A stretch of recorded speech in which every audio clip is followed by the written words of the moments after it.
নাটোরে সেনাবাহিনীর অভিযানে গাঁজাসহ নারী মাদক ব্যবসায়ী আটক।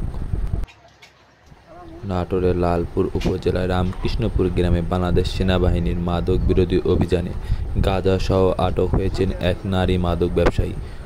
গোপন গোয়েন্দা তথ্যের ভিত্তিতে সেনাবাহিনীর একটি বিশেষ টহল দল রামকৃষ্ণপুর গ্রামে অভিযান পরিচালনা করে। অভিযানে মোসাম্মদ শিল্পী স্বামী কাঞ্চন উদ্দিন তাকে আটক করা হয়। দীর্ঘদিন ধরে তিনি ওই এলাকায় গাঁজার অবৈধ ব্যবসার সাথে জড়িত ছিলেন বলে জানা গেছে। অভিযানের সময় তার বসত বাড়িতে তল্লাশি চালিয়ে সেনাবাহিনী মোট ৬০০ গ্রাম গাঁজা উদ্ধার করে।